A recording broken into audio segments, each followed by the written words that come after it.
Bonjour, je m'appelle Elodie Pérez, je suis naturopathe et hypoathiqueur et aujourd'hui je vais vous parler des troubles de la thyroïde et en particulier des hypothyroïdies.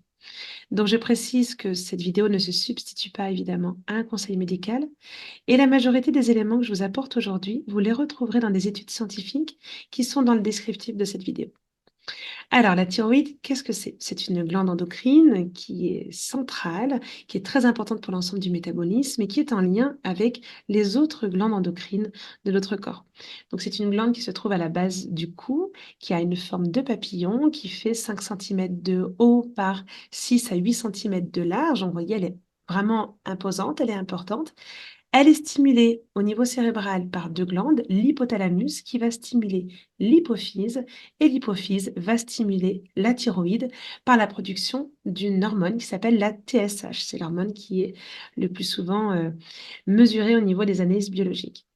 Alors, cette glande donc thyroïdienne, elle est innervée par nos deux systèmes nerveux, le sympathique et le parasympathique. Si vous avez déjà vu donc une vidéo de moi, je vous ai déjà expliqué, le système nerveux sympathique, c'est celui qui met en route le métabolisme, et le système parasympathique, c'est le système nerveux qui calme, mais qui en parallèle permet la digestion et la régénération de nos organes. Eh bien, c'est exactement ce qui va se passer au niveau de la thyroïde lorsqu'elle est innervée par le système nerveux sympathique, donc celui qui augmente le métabolisme, eh bien, on va augmenter la libération des hormones thyroïdiennes, mais en parallèle, eh bien, cela va diminuer la production des hormones thyroïdiennes. C'est-à-dire que les hormones seront libérées, mais elles ne seront plus produites. Donc, lorsque l'on est hyperactif, eh bien, il y a une moindre production des hormones thyroïdiennes. Et ça, voilà, je commence à vous en parler un petit peu, on en reparlera un petit peu plus loin. Le système nerveux parasympathique, celui qui calme le métabolisme, va du coup baisser la libération des hormones thyroïdiennes, mais va en parallèle augmenter le débit sanguin, augmenter la capture d'iode au niveau de la thyroïde et donc augmenter la production des hormones thyroïdiennes. Donc lorsqu'on se repose, il y a une régénération des organes et également une augmentation de la production des hormones thyroïdiennes. Alors, cette thyroïde, elle a un rôle crucial sur le métabolisme, ce que l'on appelle le métabolisme de base. Elle va contrôler la vitesse des fonctions chimiques de l'organisme. Donc, elle est vraiment très importante. Elle va produire, donc, entre autres, déjà la calcitonine. On la connaît moins, cette hormone. C'est une hormone qui va agir dans le métabolisme du calcium et qui va permettre de diminuer le calcium sanguin. Alors, les hormones thyroïdiennes sont, pour la principale, c'est la T4, donc la thyroxine. Son réel nom, c'est tétraiodothyronine. Et la T3, qui est la triiodothyronine, et qui sont produites justement grâce à cette TSH. La TSH stimule la glande thyroïde qui va produire la T4 et la T3. Cette synthèse, elle est réalisée par iodation, c'est-à-dire par ajout d'iode. Donc l'iode est absolument nécessaire pour produire la T4 et la T3. Et cette iodation va être faite sur un acide aminé qui est la L-tyrosine. Et cette L-tyrosine, c'est vraiment un acide aminé qui est essentiel et qui est également précurseur des catécholamines, de la dopamine, de la noradrénaline. C'est vraiment un acide aminé qui est très très important. Il faut savoir que la thyroïde ne produit que 10% de la T3 libre, c'est-à-dire la T3 que l'on va trouver au niveau sanguin et qui va être efficace. Et je vais vous expliquer après pourquoi. Mais elle produit 100% de la T4. Et ensuite, comment ça va se passer? Eh bien, c'est le foie qui va permettre, principalement le foie, la conversion de cette T4 en T3. Parce que la T3, c'est la seule hormone qui est active au niveau cellulaire. Donc voilà, les reins également ont un rôle à jouer dans cette conversion. Donc je vous expliquerai un petit peu plus loin également, voilà, pourquoi est-ce que c'est important d'avoir ces données-là. Alors, les hormones thyroïdiennes, elles agissent sur quoi? Sur le cerveau, sur l'activité nerveuse, sur les muscles, sur les os, les cartilages, sur les organes, les reins, le cœur, la peau.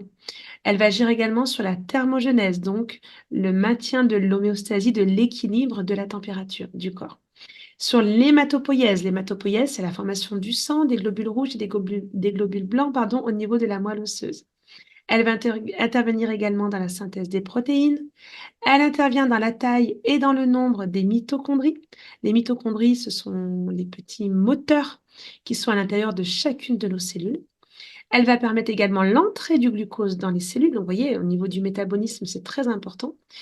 Elle permet la glycolyse, c'est la dégradation justement de ce glucose, et la glycogenèse. La glycogenèse, c'est la formation du glucose à partir du glycogène, qui est la réserve dans le foie. Bon, je ne vais pas rentrer trop dans le détail, mais elle est très importante vraiment pour ce métabolisme, vraiment autour du glucose et autour vraiment du fonctionnement cellulaire, en fait, hein. Elle va également intervenir au niveau des lipides parce qu'elle permet la mobilisation des lipides, d'où ces problèmes, entre autres de prise de poids lorsque, on a des troubles d'hypothyroïdie. On va retrouver un lien important entre stress chronique et troubles de la thyroïde. Pourquoi? Parce que lorsqu'il y a un stress chronique, il y a un taux de cortisol trop élevé. Donc c'est l'hormone qui est produite par les glandes surrénales, et ce cortisol, eh bien, il inhibe la TSH, qui est donc l'hormone produite par l'hypophyse, qui va stimuler donc la thyroïde, et elle va inhiber la conversion de la T4 en T3. Et comme je vous l'ai expliqué, la T3, c'est la seule hormone qui est active au niveau cellulaire. Donc ça pose un véritable problème. Et en plus, ce cortisol va diminuer la sensibilité des récepteurs cellulaires aux hormones thyroïdiennes. Donc, lorsqu'il y a un stress prolongé, on peut retrouver donc une diminution, une baisse du fonctionnement thyroïdien, mais on peut également retrouver un épuisement surrénalien, parce qu'à force, hein, c'est surrénal, à force de produire du cortisol pour nous permettre de gérer le stress, et bien au bout d'un moment, il peut y avoir un effondrement surrénalien. Donc, il y a un moyen un petit peu pour voir si c'est plutôt la thyroïde ou plutôt les surrénales, c'est si la fatigue est plutôt matinale, c'est plutôt une fatigue thyroïdienne. Si elle est plutôt en fin d'après-midi, on dit que c'est plutôt une fatigue surrénalienne. Alors, quels sont les symptômes de l'hypothyroïdie? Déjà, une baisse du métabolisme. On va retrouver donc une fatigue, frilosité, prise de poids. On peut avoir des difficultés de concentration, des troubles de l'humeur, des problèmes digestifs avec des lenteurs digestives, des troubles du système nerveux périphérique. On va retrouver le syndrome du canal carpien. On va retrouver également des troubles musculaires, une diminution de la soif, une diminution de la libido. On peut même trouver des problèmes de fertilité par anovulation. À savoir que les femmes sont 6 fois plus touchées par les troubles d'hypothyroïdie que les hommes. Alors, quels sont les examens pour détecter l'hypothyroïdie, les bilans biologiques? Ce qui est testé le plus souvent, évidemment, c'est la TSH. La TSH, il ne faut pas oublier que c'est le reflet du fonctionnement de l'hypophyse et non pas de la thyroïde. Par contre, il nous apporte quand même une information importante parce que lorsque la thyroïde a des difficultés à produire des hormones thyroïdiennes, eh bien l'hypophyse va essayer de la stimuler un peu plus et va produire plus de TSH. Et c'est pour ça que c'est inversé. Lorsqu'on est en hypothyroïdie, on a une TSH qui est trop haute. Parce que l'hypophyse, eh bien, essaye de stimuler cette glande thyroïdienne et donc produit de plus en plus de TSH. Ce problème-là, on peut l'avoir aussi lorsqu'il y a un problème de conversion de la T4 en T3. C'est-à-dire que si il y a une mauvaise T3, et je vais vous l'expliquer après, ce qu'on appelle la RT3, qui est produite, eh bien, le fonctionnement du métabolisme n'est pas bon. Et donc, l'hypophyse envoie toujours un peu plus de TSH pour essayer de stimuler cette thyroïde. Donc, dans les bilans biologiques, on va tester cette TSH. On va tester également la T4, qui est là, pour le coup, vraiment le reflet de la production de la thyroïde.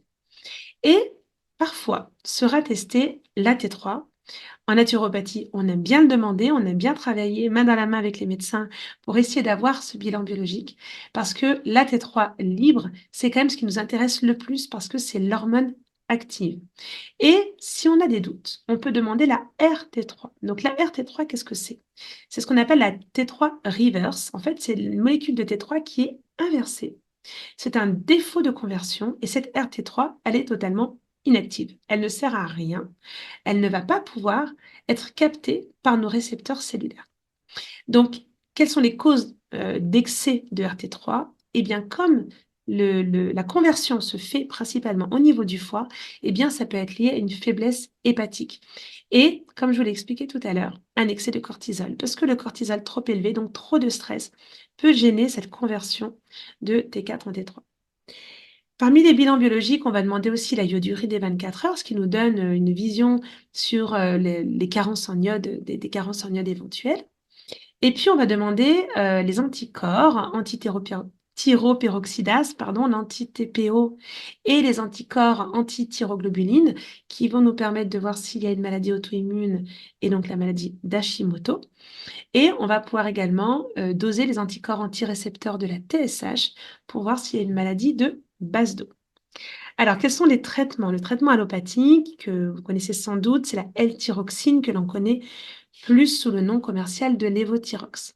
Cette L-thyroxine, elle est absolument vitale si la thyroïde a été extraite. Il faut absolument apporter cette T4 qui n'est produite que par la thyroïde. Si les hypothyroïdies sont importantes, effectivement, donc avec une TSH très élevée, une T4 très basse, une T3 également très basse, effectivement, ça peut être nécessaire et que la clinique est importante, ça peut être nécessaire effectivement d'apporter cette L-thyroxine.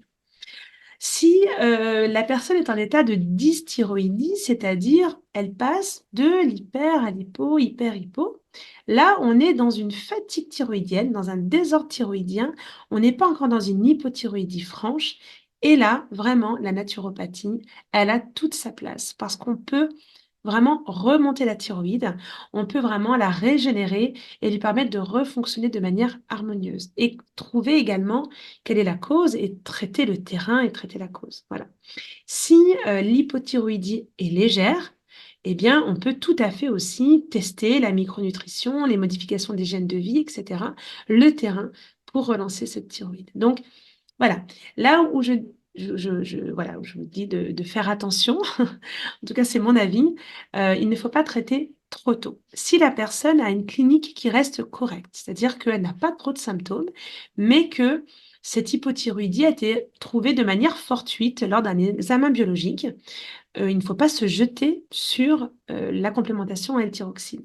Parce que qu'est-ce qui va se passer? La thyroïde, elle a des capteurs qui permettent de connaître exactement la quantité de L-thyroxine dans le sang. Donc, si elle reçoit l'information qu'il y a beaucoup de L-thyroxine dans le sang, qu'est-ce qu'elle va faire? Eh bien, elle va arrêter sa production.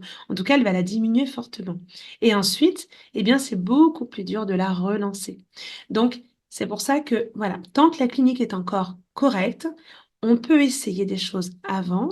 Et si bien sûr on voit que voilà, les choses s'aggravent, que la personne vraiment ne se sent pas bien sûr, ça peut être nécessaire de passer sur la L-thyroxine. Voilà. Mais c'est vrai que c'est bien de voilà, prendre les choses un petit peu avec un peu de hauteur et on peut d'abord relancer la thyroïde, c'est tout à fait possible. Voilà. Comme l'ensemble des organes de notre organisme, ils ont une capacité d'auto-guérison et donc on peut relancer cette capacité d'auto-guérison en mettant l'organe dans les meilleures conditions possibles pour qu'il puisse se relancer. Alors, quelles sont les différentes causes de l'hypothyroïdie? On va retrouver, bien sûr, vous l'avez compris, le stress chronique, le tabagisme, les intoxications aux métaux lourds. On peut agir avec des chélateurs, il y a des choses à faire pour éliminer les métaux lourds que l'on trouve en particulier dans les vaccins, dans des quantités très importantes, mais qu'on trouve dans l'ensemble malheureusement de notre environnement. On peut retrouver des insuffisances hépatiques lorsque le problème est lié à un trouble de conversion. On peut retrouver des problèmes vasculaires, rénaux, des lésions ostéopathiques. Ça peut être intéressant d'aller voir son ostéopathe parce qu'il peut y avoir un défaut circulatoire, pardon, d'innervation et circulatoire qui peut du coup gêner le fonctionnement. Donc ça peut être intéressant, comme c'est quand même dans une zone qui peut facilement être coincée au niveau ostéopathique, ça peut être intéressant d'aller voir dans cette direction-là. On va aussi s'intéresser aux conflits psycho-affectifs. Au niveau somatique, la thyroïde, c'est la base de la parole, de la communication, de l'expression verbale, de l'expression de soi. Donc, ça peut être intéressant d'aller creuser un petit peu dans cette direction-là. Toutes les glandes endocrines sont en lien avec les émotions. Lorsqu'il y a de la tristesse, on va retrouver une insuffisance endocrinienne. Lorsqu'il y a de la joie, on va retrouver une excitation endocrinienne. La colère va stimuler les surrénales, hein. Donc voilà, ça peut être intéressant aussi d'aller un petit peu dans cette direction-là. Il peut y avoir des prédispositions génétiques. Il y a également des causes iatrogènes, donc iatrogènes, c'est-à-dire par des toxines apportées par l'extérieur. Donc les médicaments, en particulier certains médicaments iodés, parce que l'excès d'iode est également négatif pour la thyroïde. Les œstrogènes, qui sont apportés donc par des traitements, les contraceptifs oraux, les corticoïdes, parce que les corticoïdes, on se retrouve avec les mêmes problèmes que la cortisol, que je vous ai expliqué tout à l'heure, et l'injection d'interférons également. Ensuite, on va retrouver des carences en micronutriments. Ces micronutriments qui sont essentiels à la production d'hormones thyroïdiennes. Donc les oligoéléments, les minéraux tels que le sélénium, le fer. Alors, il faut savoir que le fer intervient à tous les stades de production d'hormones thyroïdiennes, au niveau de l'hypothalamus, au niveau de l'hypophyse, au niveau de la thyroïde et au niveau du foie pour la conversion. Donc vraiment une anémie, c'est la première chose que l'on va rechercher quand il y a une hypothyroïdie. Et parfois, traiter l'anémie va pouvoir améliorer du coup l'état de la thyroïde. L'iode évidemment, pardon, l'iode évidemment bien sûr, qu'on va pouvoir apporter, enfin, ouais, qui fait partie des carences possibles, pardon. Le magnésium, les acides aminés tels que la L-tyrosine, donc c'est vraiment l'acide aminé le plus important pour la thyroïde. Et on va retrouver des carences également en vitamines, vitamine E, vitamine A, les vitamines du groupe B, vitamine C, vitamine D3. Alors, s'il y a un déficit de conversion entre la T4 et la T3, il faudra penser à apporter également des plantes et des nutriments qui vont régénérer et qui vont activer le foie. Parmi les causes, on va retrouver également la réactivation de l'Epstein-Barr virus, le BV. On va retrouver également la prise de lithium que l'on donne dans les troubles psychiatriques, l'exposition aux radiations. Alors, la grossesse, pourquoi? Parce qu'il peut y avoir une affection auto-immune transitoire de la thyroïde pendant la grossesse qui va rentrer dans l'ordre spontanément dans les 6 à 12 mois après l'accouchement. Donc, pas de panique. Voilà, on va pouvoir en naturopathie aider pour que la personne se sente le mieux possible. On va beaucoup agir sur l'immunité, évidemment. On va essayer de réguler un petit peu tout ça, mais ça rentre dans l'ordre naturellement. Parmi les causes, il peut y avoir aussi des personnes qui mangent trop d'aliments anti-iode. C'est ce qu'on appelle les aliments goitrogènes. Et donc, parmi les goitrogènes, on va retrouver tous les crucifères, donc tous les choux, les navets, le manioc, le soja, le millet, le rutabaga, la moutarde, le colza, pour en citer quelques-uns. Donc, ce sont des aliments anti-iode. Et effectivement, quand voilà, on fait l'anamnèse de la personne, on peut se rendre compte que la personne en consomme beaucoup. Et donc, voilà, le simple fait parfois de diminuer sa consommation peut améliorer les choses. Alors, je vais vous parler bien sûr des hypothyroïdies auto-immunes et donc de la maladie d'Hashimoto. Donc, Hashimoto, donc c'est une maladie auto-immune, hein, donc c'est le système immunitaire qui attaque le soi, mais qui ne fait plus la distinction entre le soi et le non-soi. Et Hashimoto commence par une phase d'hyperthyroïdie avec une évolution le plus souvent vers une hypothyroïdie. Bien souvent, tant que la personne est en état d'hyper, eh bien Hashimoto n'est pas décelé parce que les hypers sont rarement décelés. En fait, les personnes ont un état de stress, pardon, une anorexie, de la fatigue, de la perte de poids, etc. Bon, c'est le tableau de beaucoup de troubles et en particulier du stress chronique. Donc, c'est pas toujours bien recherché.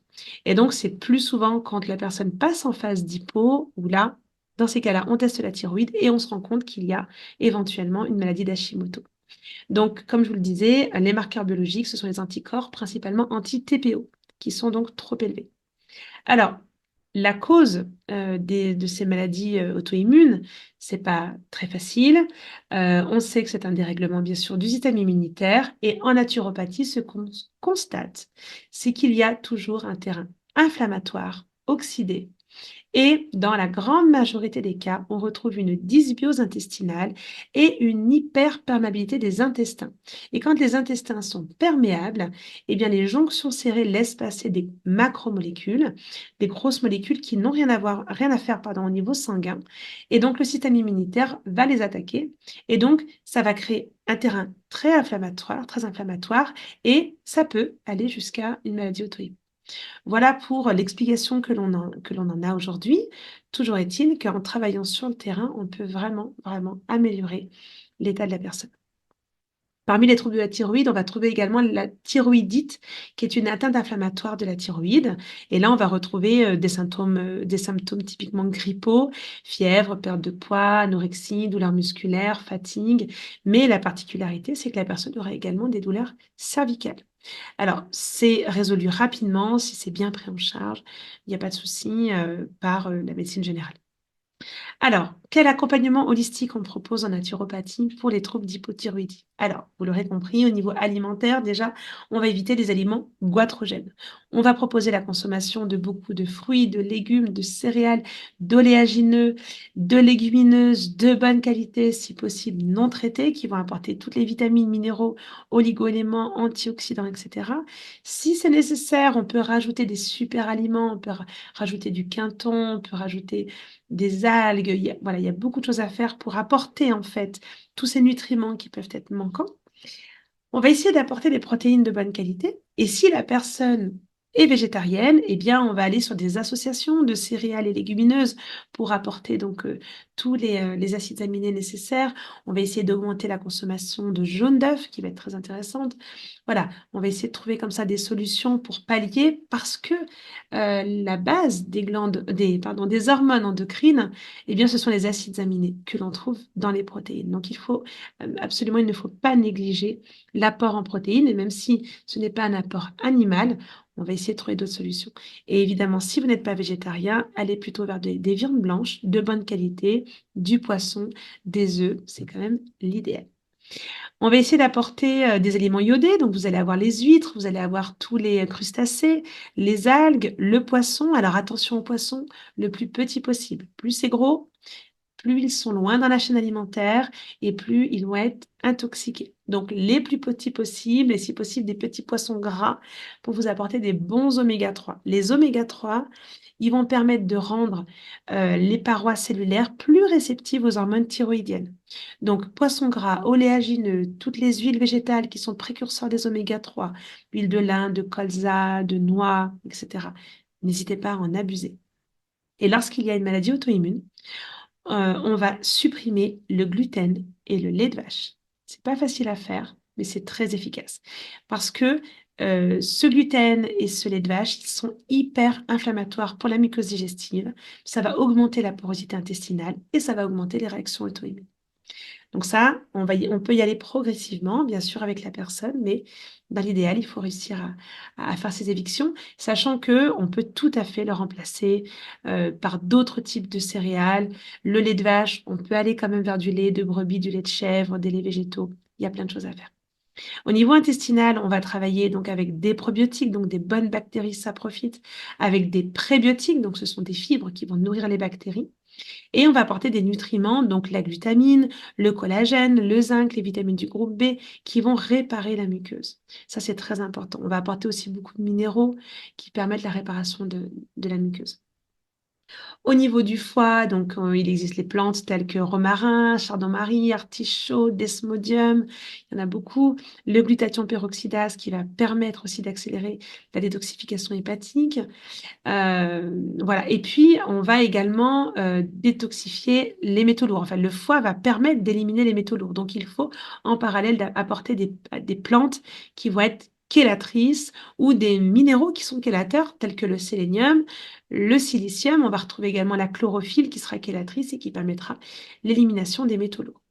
Et puis, on va pouvoir trouver des supplémentations. Donc, on trouve vraiment dans les laboratoires spécialisés pour les thérapeutes, les médecins, des complexes qui sont vraiment bien faits, vraiment bien conçus, où dedans, on va retrouver cette fameuse L-tyrosine, le sélénium, l'iode ou pas, ou l'iode peut être mis à part, le cuivre, le fer, le zinc, les vitamines antioxydantes, les vitamines du groupe B.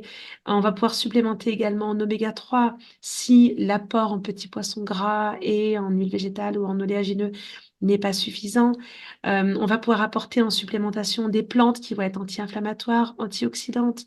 On va pouvoir calmer comme ça les excès du système immunitaire quand c'est une maladie auto-immune, etc. Il y a beaucoup de choses à faire. On va évidemment s'intéresser au stress, à la relaxation. On va proposer des exercices physiques, de la sophrologie, des exercices de respiration, la cohérence cardiaque. Voilà, il y a beaucoup de choses à faire. Il faut savoir que l'exercice physique, elle va inciter la thyroïde à produire des hormones thyroïdiennes et elle va augmenter la sensibilité des récepteurs au niveau des tissus. Donc ça, c'est quand même très intéressant. Donc il ne faut pas hésiter à faire de l'exercice régulier, pas trop intensif, parce que ça augmente le terrain inflammatoire, mais régulier. Donc il vaut mieux faire 45 minutes tous les jours ou 1 heure tous les 2 jours, mais de manière régulière plutôt que de faire 3-4 heures d'un coup. L'ostéopathie, les chiropracteurs, on en a parlé tout à l'heure, pour ces troubles structurels qui peuvent gêner le bon fonctionnement de la thyroïde. Voilà pour mes conseils, pour ce qui concerne donc tous les troubles d'hypothyroïdie, j'espère avoir été suffisamment claire. N'hésitez pas à revenir vers moi si vous avez des questions particulières. Je vous souhaite une très bonne santé et je vous dis à très bientôt.